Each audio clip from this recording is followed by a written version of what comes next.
लेकिन fan relay है और रिले उले आवाज़ नहीं मार रहा है और ना फैन चल रहा है, तो आपके दिमाग में एक चीज़ ऐसे होगा, यार एम्पियर नहीं बन रहा है। मॉस्फेट ने अगर स्विचिंग किया तो एम्पियर तुम्हारा 100% बना। अगर कोई बोले ना कि एम्पियर नहीं बन रहा, वो तुमको टोटली बेवकूफ़ बना रहा है। अगर 60 वोल्ट है तो उस 60 वोल्ट में एम्पियर है। देने वाला कौन? मॉस्फेट किसको दिया? प्राइमरी को। अरे कॉइल में जब करंट फ्लो होता है तभी मैग्नेटिक फील्ड जनरेट होता है। ये ट्रांसफार्मर का फंडा प्रिंसिपल है, समझे? अब कोई बोले एम्पियर नहीं बन रहा इसलिए फैनवा नहीं चल रहा, अरे वो टोटल बेवकूफ बना रहा है तुमको। ग्रुप में भी अभी सर एम्पियर नहीं बन रहा है, सब बोल रहे थे। हैं? ग्रुप में शिवराज हाँ बोल रहे थे एम्पियर नहीं बन रहा है।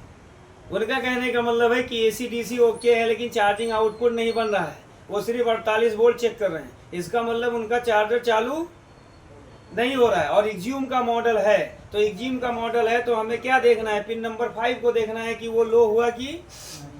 जब तक वो लो नहीं होगा और पिन नंबर 21 हाई नहीं होगा तुम्हारे चार्जर को चालू नहीं करेगा। तो सीधा उनका कहना कि 48 वोल्ट दिखा रहा है।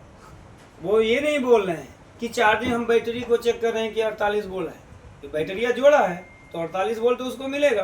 कहाँ पे मिलेगा? डीसी सेंसिंग में मिलेगा। मिलेगा कि नहीं मिलेगा? रेफरेंस पिन पे मिलेगा। लेकिन रिले स्विच को नहीं चेक कर रहा है। यार कभी देखे हो कि मॉस्फेट स्विचिंग करे और 48 वोल्ट पास कर दे? क्या लॉजिक है यार? अरे मॉस्फेट को तुम 48 वोल्ट पे स्विच कराओगे? कभी किया है वो? 150-200 वोल्ट से स्विच करता है मॉस्फेट, तब जाके एक 60-62 वोल्ट एक एम्पियर के साथ एक वोल्टेज आउट करता है। अब कभी भी इसके गेट पे पल्स चेक करना, 100 कम से कम 180-190 वोल्ट दिखाता है। लेकिन पढ़ाने वाले पढ़ाते हैं कि 2 वोल्ट से 3 वोल्ट दिया जाता है, घंटा दिया जाता है, उतने में मॉस्फेट चालू होगा। आप देखो कभी भी फुल सर्किट चालू करके गेट पे हमेशा पल्स हाई रहेगा और ये पल्स 200 के करीब पहुंच जाता है। यानी 300 में से हमें 200 वोल्ट को स्विच कर देना है, स्विचिंग कराना है, क्योंकि मॉस्फेट के गेट पे जितना वोल्टेज दोगे उतना ही होगा। तो उनका फॉल्ट क्या है कि सब कुछ एसी डीसी दे रहे हैं लेकिन चार्जर चालू नहीं हो रहा है। लेकिन उनका फंडा क्या? वो बोले एम्पियर नहीं बन रहा। अरे बेवकूफ हो, इतना लंबा बेवकूफ बना रहे हो तुम उनको, बताओ यार।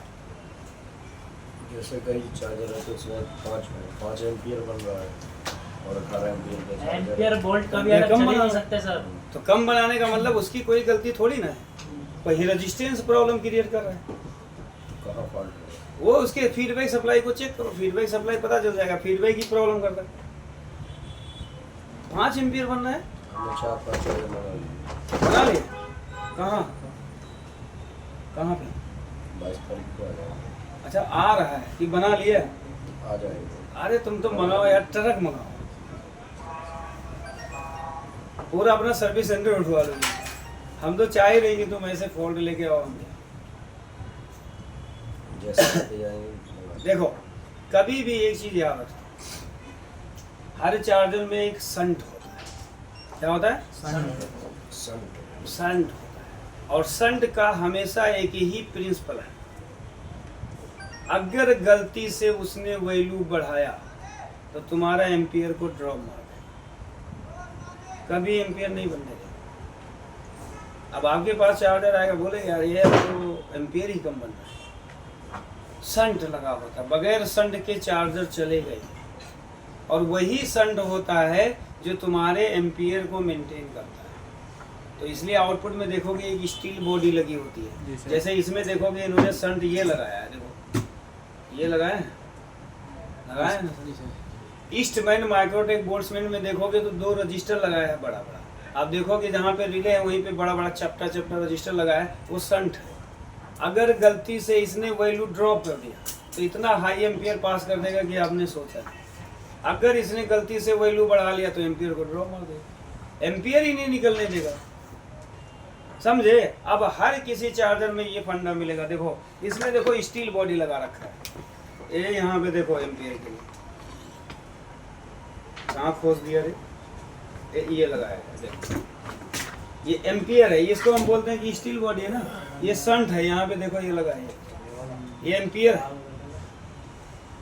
इसको निकाल दो ना, चार्जर में नहीं चालू होगा। रिले ऐसे बोलेगा cut cut cut cut cut cut cut cut, ऐसे डमरू बजता रहेगा, आवाज मारेगा, कभी भी अगर संट में प्रॉब्लम आती है ना तो relay cut cut cut cut cut cut cut cut cut cut cut इसमें तो सर बहुत कम प्रॉब्लम आती है किसमें? स्टील बॉडी में सर। अरे भैया हिल जाता है ये, स्टील बॉडी हाँ हिल जाता है कभी कभार, वो शोल्डर पिघल जाता है, हाईएस्ट एम्पियर मार देता है, पिघला देता है। अब यहाँ पे देखो ये नहीं खराब होते, ये बड़े मजबूत होते हैं, लेकिन संट भी इन्होंने कई तरीके से लगाना शुरू किया। अब संट जो आया है वो रजिस्टर के फॉर्म में लगा रहे हैं।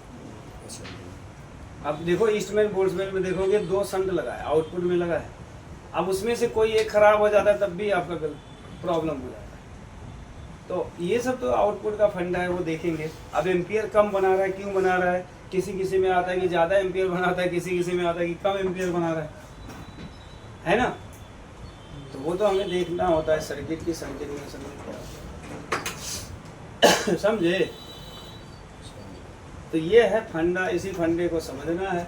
चार्जर आपके लिए आसान हो जाए। एक सिंगल आईसी पे इसने पूरा चार्जर चलाया है और ETL ने